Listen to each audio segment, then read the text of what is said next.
부르셨습니다. 오늘 이 말을 못 알아들으면 틀림없이 고생하고 있을 겁니다.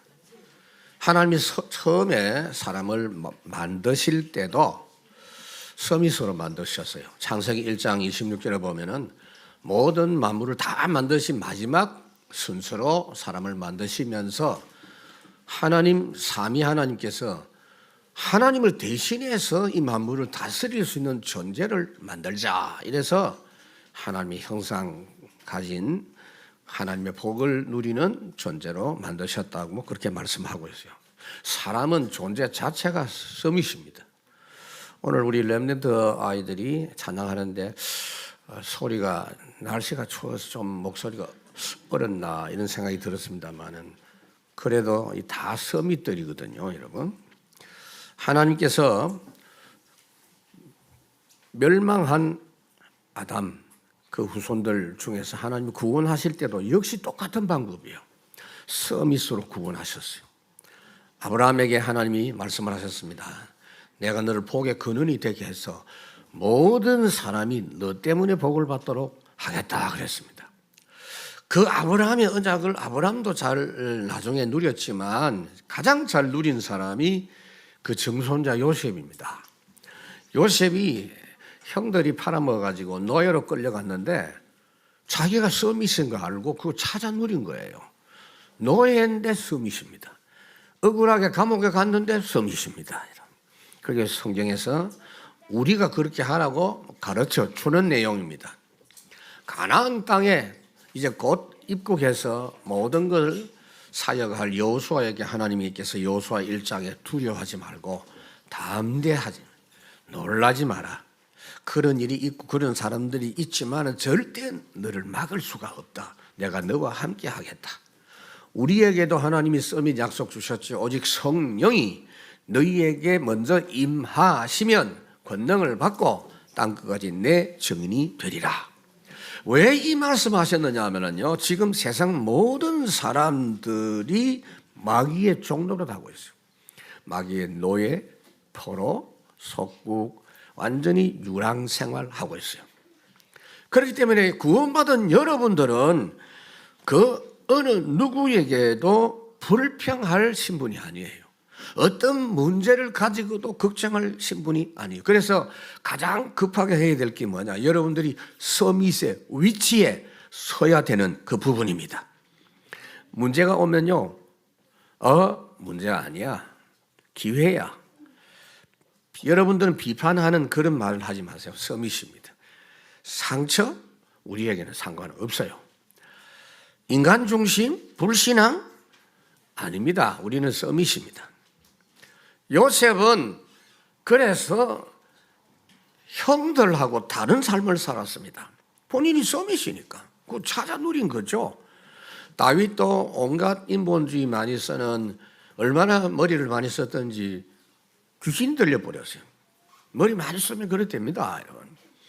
그런데 다윗은 다른 내용으로 서밋으로 살았습니다. 다니엘을 죽이려고 120명 주지사가 단합을 해가지고 왕에게 가갖고 농간을 부려서 왕의 도장을 받아냈습니다. 그런데 다니엘이 감사했다 그랬죠. 그 말이 무슨 말이냐? 120명이 불쌍한 사람들로 보인 거지 자기를 해칠 수 있는 사람으로 안 보인 겁니다. 그게 서밋입니다. 오늘 여러분들이 서밋 비밀 가진 사람 한 명만 있어도 역사는 시작이 됩니다. 그러면 어떤 서밋으로 하나님 우리를 부르셨느냐? 복음의 능력으로 세상 이길 영적 왕으로 우리를 부르셨습니다. 여러분들은 구원받은 뒤에 당장 다른 거 생각하지 마세요. 싸울 준비해야 돼요. 영적 싸움 잘 하라고 하나님이 우리를 부르셨습니다. 왜요? 모든 사람이 다 망할 수밖에 없는 근본 문제로 지금 고통하고 있어요. 그 문제는 사람의 노력으로는 해결 안 됩니다. 수양하고 선행을 하고 봉사하고 해결 안 됩니다. 반드시 하나님으로부터 오는 새 생명을 먼저 얻고 그 다음에 승리할 수 있는 힘을 얻어야 그거 이길 수 있어요. 그래서 예수 그리스도께서 해결하신 복음의 말씀 믿을 때만 거듭나고 새로운 힘을 얻을 수가 있습니다. 그 복음 내용이 뭐냐? 사단 이긴 복음입니다. 창세기 3장 15절 여자의 후손이 뱀의 머리를 깨뜨린 복음이다 그랬어요. 마태복음 16장 음부의 권세가 이기지 못하는 복음이다. 마가복음 3장에는 귀신을 쫓는 권세가 있는 복음이다. 에베소 6장에는 우리는 사람끼리 싸우고 비난하고 그럴 위치가 아니고 악의 하늘에 있는 악의 영들과의 싸움해야 될 사람이다. 너희가 세상에서 환난을 당해도 담대하라. 내가 너에게 준 복음은 세상을 이긴 복음이다. 그래서 그 복음으로 구원받고 복음 증거하는 삶을 살 때 비로소 여러분들이 내가 행복한 인간이구나, 참 기쁨을 가지고 능력 있는 사람이구나 하는 걸 알게 돼 있어요. 자, 오늘 본문에 소개된 사람이 세례 요한입니다. 예수님을 만나고 나서 그가 깨달은 복음은 어떤 복음이냐? 너무나 기쁜 복음이에요. 큰 기쁨의 좋은 소식. 이거를 가장 먼저 사람들에게 말한 사람이 세례 요한이에요. 제일 먼저 복음 전한 사람이에요. 뭐라고 했느냐? 보라, 세상 죄를 지고 가는 하나님의 어린 양이 저기 있다. 이 말이 무슨 말입니까? 그분을 믿으면 완전 여러분들이 죄 사함을 받고 영원한 생명을 얻는다라고 예수님을 소개했습니다. 예수 앞에 나오면 모든 죄 사하고 주의 품에 안기어 편히 쉬겠네. 우리 주만 믿으면 모두 구원 얻으며 영생 복락 멸류관 우리가 받겠네. 22절에 보니까 그 후에 예수께서 제자들과 유대의 땅으로 가서 거기 함께 유하시며 세례를 베풀더라 그랬어요.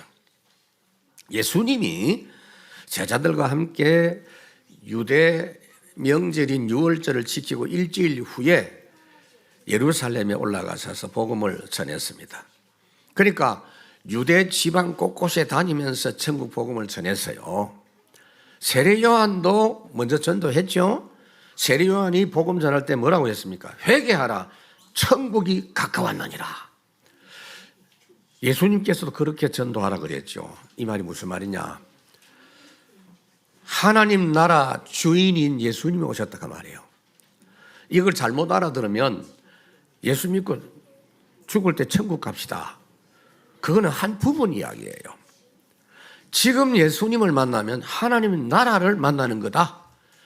천국이 아무리 살기 좋아도 거기 예수님 안 계시면 천국이 아니에요. 여기 지금 대통령실이 저기 용산에 있는데 대통령이 여기 와서 있겠다 그러면 여기가 대통령실이 되는 거예요. 예수님이 오셔서 예수님 만나면 하나님의 나라를 회복하는 것이 된다. 그래서 처음에 세례 요한이 그 복음을 전하면서 믿은 사람에게 세례를 베풀었어요. 나중에 예수님도 제자들하고 같이 세례를 베풀었어요. 그러니까 세례 베푼 사람이 많아요. 요한복음 4장 1절 2절에 보면은 예수님이 세례를 베푼 것보다 제자들이 세례를 베푼 것이 많았다라고 말씀을 하고 있습니다. 우리가 복음 증거할 수 있는 그 일은 모든 문제 해결된 사람만이 할 수 있는 것이기 때문에 아울러 그 전도를 생각하면서부터 그 복음 전파하면서 엄청난 기쁨을 함께 체험할 수 있는 겁니다. 그래서 전도자의 삶으로만 싸울 수 있는 영적 싸움입니다. 세상 현장 살리고 사탄 나라 이길 수 있는 비밀은 오직 성삼위 하나님께로부터 나오는데 다윗이 그걸 체험했죠. 나의 힘이신 여호와야, 내가 주를 사랑하나이다.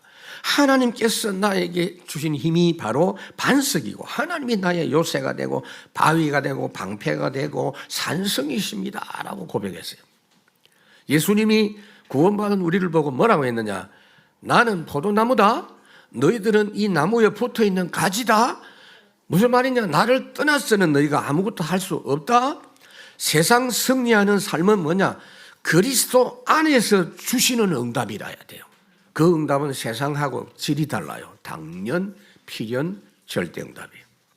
하나님 나라 회복돼서 응답받는 것은 오직 유일성 재창조 축복이라야 사람의 힘으로 이길 수 없는 그 영적 문제 해결합니다. 여러분, 영적 문제에 있어서 제일 중요한 대상이 내 안에 있어. 나요, 나. 고린도후서 10장에 보니까 오직 견고한 찐도 무너뜨리는 하나님의 능력이라 모든 이론을 무너뜨리고 높아진 걸 무너뜨리고 모든 생각을 사로잡아 그리스도께 복종케 하는 것이다 그랬어요. 그래서 여러분, 모든 일을 시작할 때, 매일을 시작할 때 반드시 서밋 타임에서 오늘의 전신갑주를 무장하고 시작해야 돼요. 왜냐하면요, 영적 싸움에는 2등이 없고 3등이 없어요. 내가 영적 싸움에 이겨서 주인이 되느냐, 영적 싸움에 실패해서 종이 되느냐, 구원이냐 멸망이냐 둘 중에 하나예요. 구원받았어도 오늘 영적 서밋의 이 축복을 확인 안 하고 현장에 나가면요, 자녀인데도 종이야. 그냥 고생이 되는 거예요. 이 참된 기도의 비밀을 알면 아무것도 문제가 되지 않습니다. 23 요한도 살렘 가까운 에논에서 세례를 베푸니 그랬어요. 세례 요한도 에논에서 전도하고 예수님과 그 제자들도 세례를 베풀고 전도했습니다. 무슨 말입니까? 여러분, 복음을 누리면요, 전도하겠다가 아니고 어떤 상황 속에서도 올바른 기도만 할 수 있다면 어떤 상황 문제 속에도 전도할 수 있어요. 그래서 초대교회가 교회 안에 뭐 여러 가지 문제가 있으니까 그 문제 상관없이 말씀운동, 전도운동 하려고 어떤 사람을 세웠느냐? 믿음과 성령이 충만한 사람을 세웠어요. 그중에 스데반, 빌립이 대표적인 사람이죠. 그들이 그 서밋 응답을 누리면서 현장에 전도하니까 하나님의 말씀이 왕성하고 힘이 있고 세력을 얻어서 그 피팍 속에서도 계속 확산되어 가지고 제자들이 계속 일어나고 복음을 반대하는 사람들 중에 있었던 제사장들도 무수히 돌아오는 역사가 일어났습니다. 모든 현장 다스리는 하나님의 응답을 받는 겁니다. 빌립보 2장에 보니까 뭐라고 했습니까? 하늘에 있는 자, 땅에 있는 자, 땅 안에 있는 모든 것이 무릎 꿇게 되는 것이 그리스도 예수 이름이다 그랬어요. 두 번째는 뭐냐? 어떤 섬이십니까? 모든 재앙 문제 해결하는 영적인 제사장입니다. 여러분, 베드로가 우리를 보고 왕 같은 제사장이다 그랬지만 하나 더 말했어요. 재앙 해결하는 거룩한 나라다. 세상 나라가 아니고 거룩한 나라다. 세상 나라에서 일어나는 이 재앙은 영적 문제와 사탄 역사로 말미암아 일어난 문제이기 때문에 사람의 어떤 노력으로도 해결될 수가 없어요. 오히려 노력하면 할수록 더 심각해져요. 세상의 전쟁 문제 잘 해결 안 됩니다. 유엔이 아무리 모이고 해도 안 돼요. 이게 지금 사람들의 힘으로는 안 돼요. 자연재해가 자꾸 더 심해집니다. 우리나라도 이제는 지진이 자꾸 강해지고 곳곳에 일어나고 있어요. 코로나 이거요, 진짜 지독합니다. 코로나도 새로운 코로나 자꾸 나오고 지금도 아마 의사들이 모르고 있는 병들이 많이 지금 나올 겁니다. 정신적인 재앙은 더 심합니다. 무슨 말이냐면 하나님 모르는 사람은 노력하면 할수록 재앙이다. 신명기 28장 들어가도 재앙, 나가도 저주 그랬어요. 그게 재앙이에요. 그래서 바울이 디모데를 보고 뭐라고 합니까? 하나님의 앞과 살아있는 자와 죽은 자를 심판하실 그리스도 예뻐하시는 예수 앞에서 그의 나타나실 것 그의 나라를 두고 엄히 명하노니 너는 말씀을 선포하라. 때를 어떤지 못 어떤지 밤이든지 낮이든지 어떤 상황이든지 복음 전해라. 세상 나라 사단의 하나님 다스리는 하나님 나라 복음 아니고는 안 됩니다. 여러분, 봉사, 윤리 좋은 겁니다. 그러나 세상 문제는 해결 안 돼요. 교회는 다른 데는 어쩔지 모르지만 교회는 복음 운동해야 돼요. 예수님도 때를 얻든지 못 얻든지 계속 천국 복음을 전했다고 누가복음 4장에 말씀합니다. 한 지역에 가서 복음 전하고 사람들이 살아나고 병이 치유되니까 예수님 제발 딴 데 가지 말고 요 좀 더 계십시오. 오늘 맛있는 거 준비했습니다 하니까 주님이 그거 안 드시고 또 다른 데로 왜요? 다른 동네도 지금 다 죽어가고 있다 이 말이에요 지금. 오늘은 이곳 내일은 저곳 주 복음 전하리. 그 제목이 뭔지 아십니까? 복음 가진 순례자의 노래예요. 그리고 우리 교회가 정말 기도하고 이해하고 준비해야 될 부분이 쫙 맞는 제사장의 삶뜰입니다, 여러분. 기도의 뜰, 이방인의 뜰, 아이들의 뜰이라 하니까 어떤 장소적인 개념으로 자꾸 생각하는데 치유와 회복과 정인의 내용이요. 지상교회는 세상 사람들과 종교인들이 이 땅에 들어와 있고 복음 받아도 영적 문제 가진 사람이 많아서 치유가 안 되면요, 말씀도 제대로 못 받는 사람 많고 말씀 받아도 또 불신앙합니다. 그래서 예수님이 사람들을 이렇게 전도할 때 전도만 한 게 아니고 마태복음 9장에 보면 천국 복음 전하시고 또 가르치시고 적용하도록 그 다음에 병을 고쳐주시는 이 세 가지 일을 병행했다라는 걸 알 수가 있어요. 그래서 이 일을 하는 우리도 주님 주시는 힘과 평안을 누리지 않으면 사탄이 이 일을 방해하는 데 휘말릴 가능성이 많아요. 자, 25절에 당장 요한의 제자 중에 한 유대인과 더불어 정결 예식에 대하여 변론이 되었더니, 말하자면 어떤 유대인이 세례 요한 제자들 찾아와가지고 말다툼하면서 불신앙을 조장하는 내용이 나옵니다. 무슨 말이냐면은, 야, 세례는 너희 스승 요한이 먼저 세례를 베풀었지 않았냐? 그런데 예수님이 지금 세례를 베풀고 제자들을 베푸는데 너희들이 원조다, 원조. 세례 원조야. 참 진짜 원조야. 이러면서 그 말 들으니까 이 세례 요한의 제자들이 말 되거든요. 그 말 들으면서 불신앙이 싹 들어간 거예요. 여러분, 우리가 전도운동하고 복음운동할 때 이런 것을 우리도 모르게 할 수 있어요. 아, 저쪽 교인이 많고 이쪽 교인이 많고 사람들이 저쪽으로 가고 이쪽으로 가고 엉뚱한 파워게임 같은 걸 생각하고 그럴 때 마귀가 틈탑니다. 에베소 4장 27절 개인이나 교회에 틈타요. 그래서 반드시 237 복음운동할 교회는 치유의 뜰을 잘 회복해서 운영해야 돼요. 이 치유가 아니면 재앙 치유할 수가 없어요. 그 시스템 응답을 이제부터 우리 교회가 받을 시간입니다. 우리에게는 그것이 어떻게 치유될 수 있느냐? 역시 우리가 할 수가 없어요. 예수님이 구원만 주신 게 아니고 모든 병을 짊어지시고 십자가에서 해결하셨다고 했어요. 마태복음 8장에 그 부분을 말씀을 하고 있어요.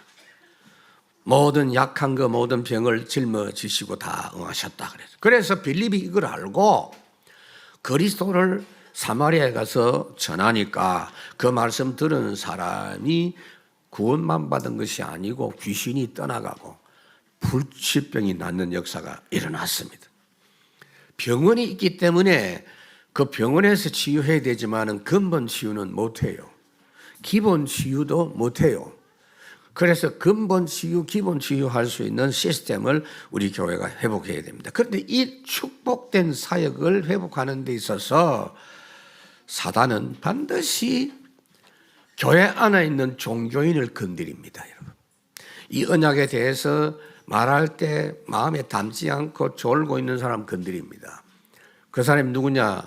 아나니아입니다. 아나니아 삽비라 부부간에.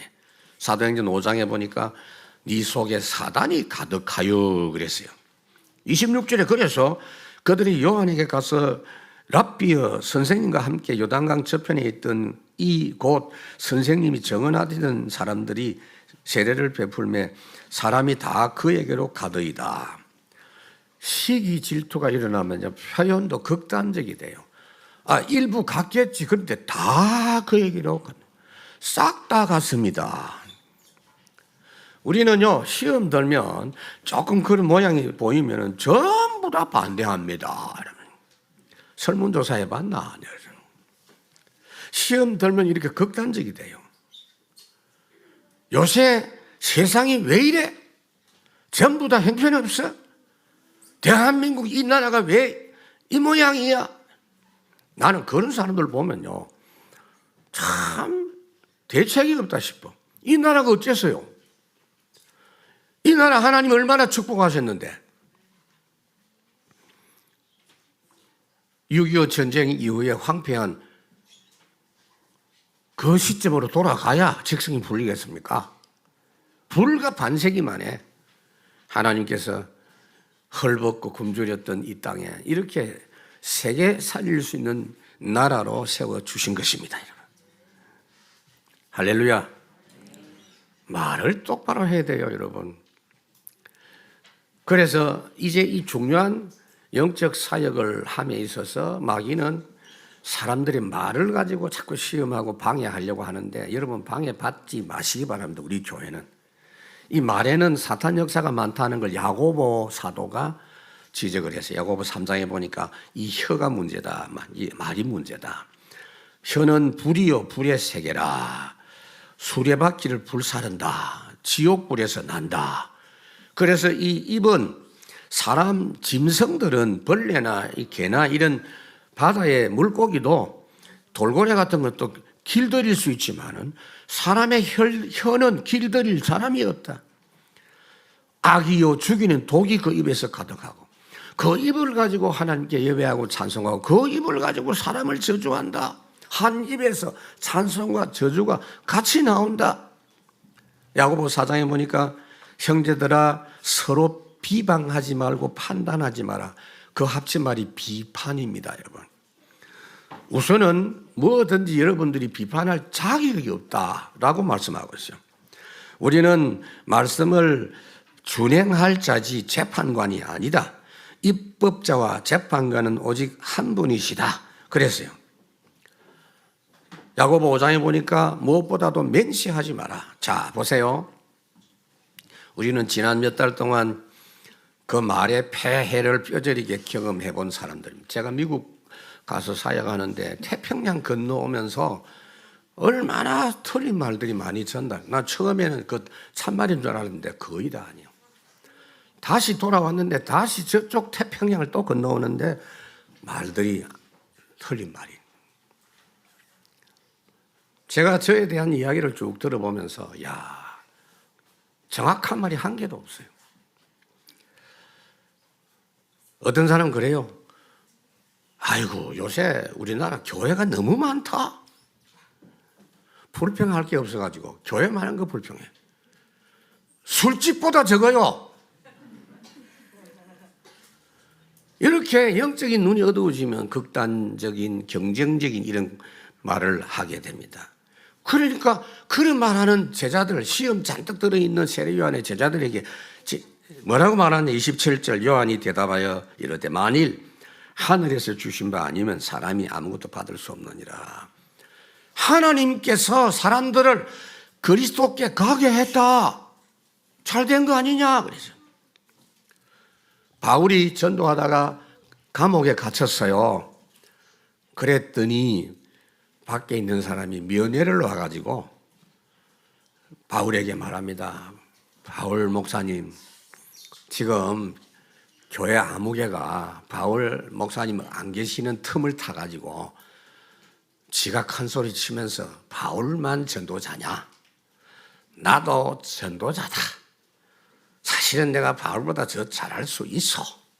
이러면서 돌아다니면서 예수는 그리스도라고 전도합니다. 그랬어요. 바울이 뭐라고 했느냐? 그거 참 잘된 일이다. 나를 욕하면서 전도하든지 나를 칭찬하면서 전도하든지 복음이 전파되는 것이니 나는 기뻐하고 기뻐한다 그랬어요. 판단을 여러분 잘해야 돼요. 빌립보 4장에 보니까 우리가 형편이 보면은 좋을 때도 있고 안 좋을 때가 있는데 아니에요. 다 좋을 때예요. 풍부할 때, 비천할 때 일체의 비결을 배웠다. 그 시간표가 그렇기 때문에 그래요. 그거. 사람들끼리도 비교하지 마세요. 그거 다 그 사람의 시간표 분깃에 맞는 응답을 주십니다. 그러니까 유 목사님 오죽했으면 노래 부르라 그럽니다. 사람들은 보는 것만 틀리게 말해. 느끼는 대로 말해.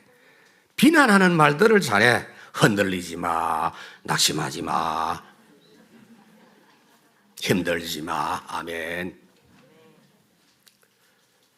재앙 치유할 시스템 응답을 받아야 돼요. 우리에게는 그리스도께서 모든 병을 짊어지시고 해결하신 복음의 말씀과 예수 이름의 비밀이 있습니다.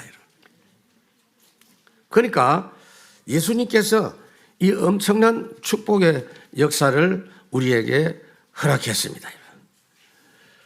세 번째로 기억할 것은 완전 복음을 온 세상에 알리는 영적인 선지자. 그러려면 우선 세계화의 대로를 수축하는 교회가 되어야 됩니다. 여러분. 이사야 62장에 보면은 누구든지 올 수 있는 넓은 대로를, 누구든지 볼 수 있는 복음의 높은 깃발을, 모든 걸림돌을 다 제거해라. 28절, 내가 말한 바 나는 그리스도가 아니요 그의 앞에 보내심을 받은 자라고 한 것을 증언할 자는 너희니라 그랬어요.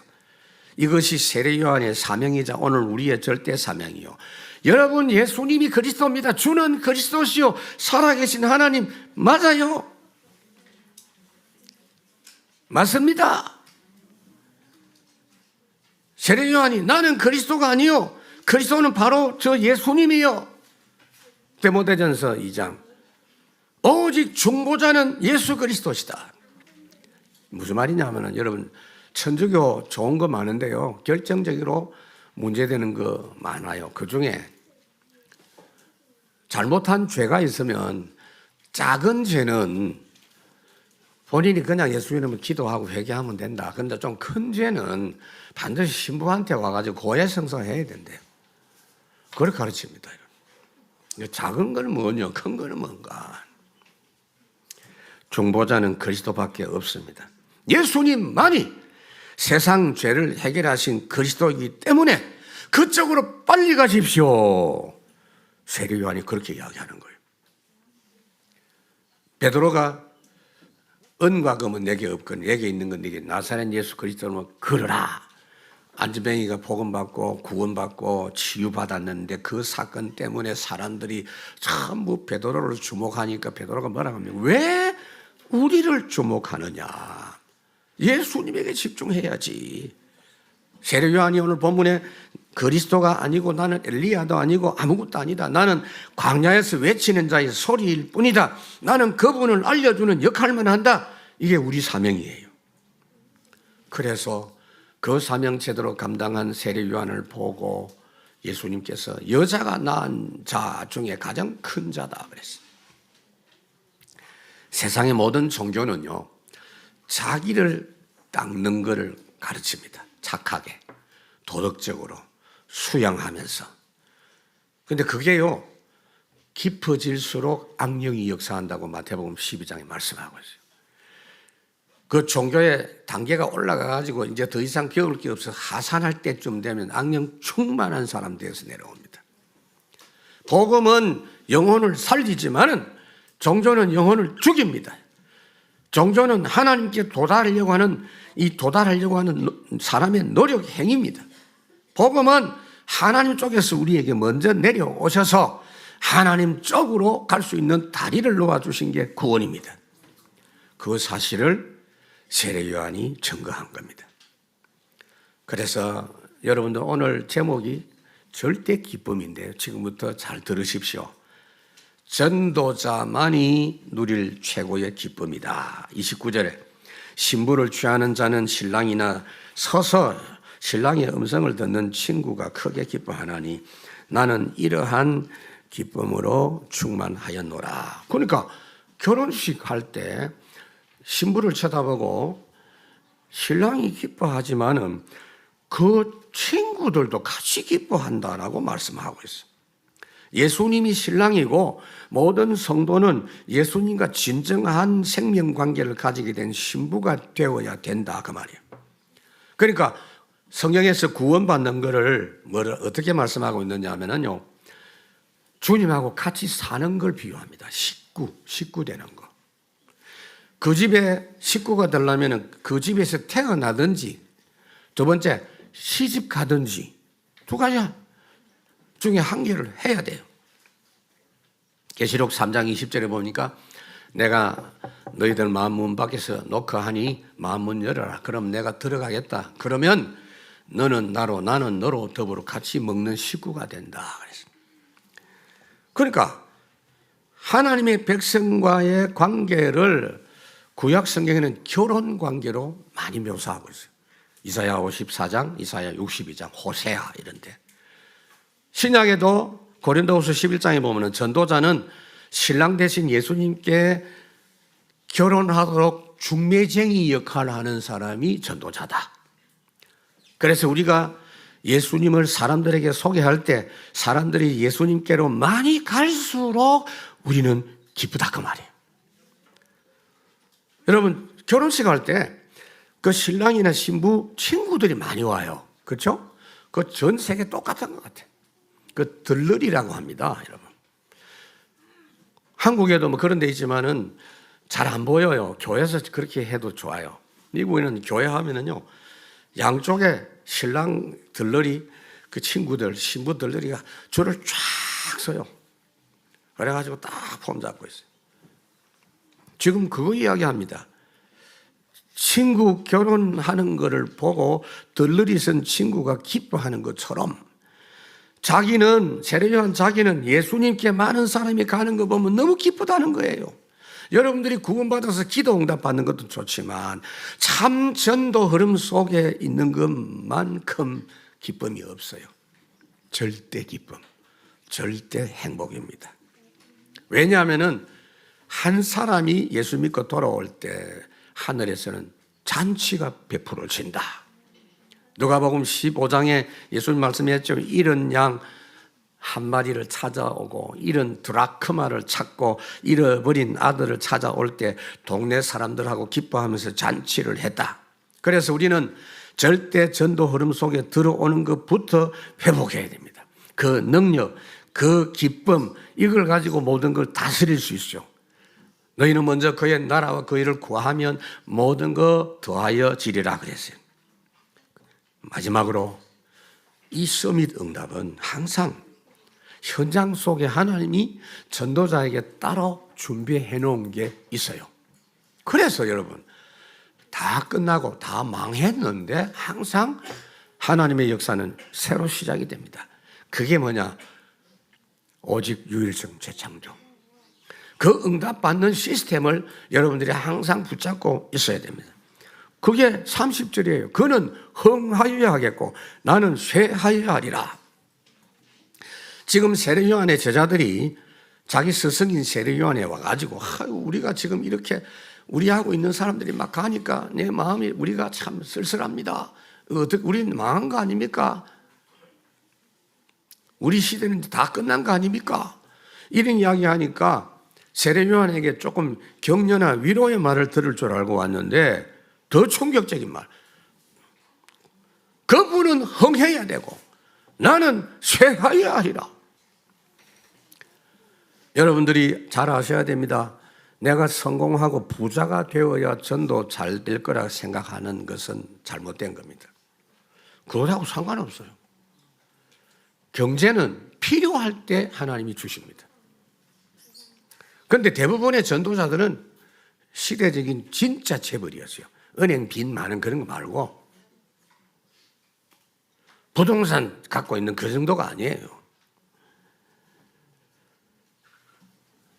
내가 성공해야 전도된다. 아닙니다. 오히려 그 반대의 경우 전도되는 경우가 많습니다. 빌립보 1장에 보니까 바울이 감옥에 간 것이 오히려 복음 전파의 진보가 됐고 감옥의 메인 그것을 오히려 기뻐한다. 바울은요 평생 생각하면서 좋아했던 게 있어요. 그러니까 어떤 사람 보면 싱글벙글해요. 그래 좋다니까 내일 만난다는 거야. 내가 사랑하는 사람 내일 만난다는 거야. 오늘부터 기뻐하면. 근데 바울이 항상 싱글벙글한 이유가 있어요. 로마서 5장에 보면 나와요. 뭐라고 했느냐? 나는 반드시 로마 가서 복음을 전할 거다. 땅끝인 서바나까지 가서 전할 거다. 그 생각만 하면 기쁨이 충만한 거예요. 그래서 그걸 드디어 갈 때가 됐는데 하나님이 어떤 방법으로 가게 했느냐? 재판받으러 가는 죄수의 신분으로. 죄수가 기분은 좀 나쁘지만은요, 돈은 한 푼도 안 들어. 그러니까 뭐 국비 장학생으로 간 거지. 이제. 그 타고 가는 중에 풍랑을 만나갖고 참 힘든 것처럼 보이지만은 먼저 전도할 수 있는 시간 276명을 멜리데 섬이라는 곳에 딱 가다 놓고 석 달 동안 완전히 입맛대로 다 했어요. 개인 사역, 집회, 팀 사역, 치유 사역, 때로는 협박 이런 거 다 하면서 완전 복음화 시켜버렸어요. 안 좋은 조건이 전도에 지장이 되는 게 아닙니다, 여러분. 세례요한은 결국은 감옥에 갔고요. 순교할 때까지 전도자로 귀하게 쓰임 받았습니다. 이게 바로 오직 유일성 재창조예요. 아유, 그러면 감옥 가는구나. 그 말이 아닙니다, 여러분. 이 말씀 통해서 우리는 어떻게 하면 세례요한처럼 그리스도인으로서 사탄이 틈타는 이 말들에 속지 않고 참된 절대 기쁨 누리는 전도자로 살아갈 것인가? 이번 주간에 여러분 생각하시기 바랍니다. 그래서 바울이 비결을 이야기해 주셨어요. 야, 내가 지금 감옥에 있어도 이렇게 기쁘다. 왜? 여기서 복음운동 일어나니까 너희들도 그렇게 해라. 내가 이야기해 줄게. 빌립보 4장. 항상 기뻐해. 쉬지 말고 내가 다시 말하는 기뻐해. 이 말이 무슨 말이냐? 서밋 응답을 먼저 받아라 그 말이에요. 말씀을 맺습니다. 여러분에게 이제 인사를 합니다.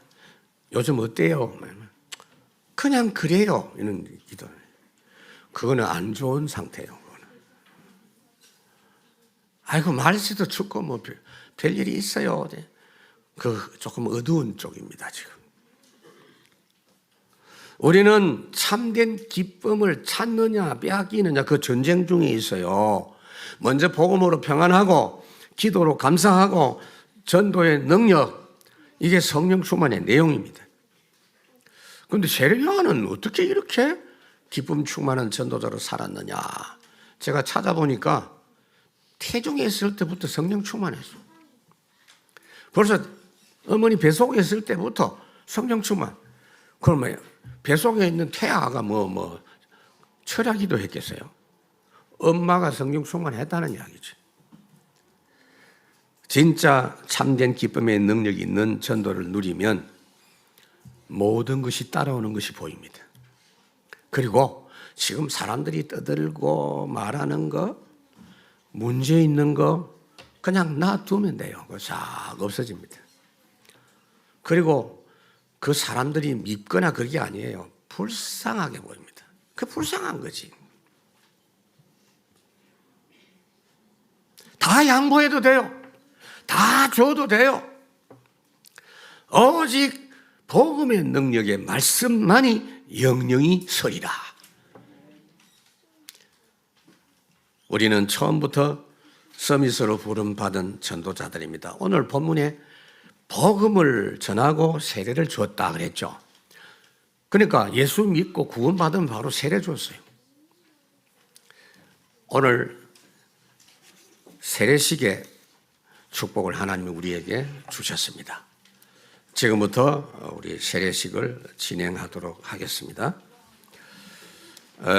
로마서 6장을 먼저 보겠습니다.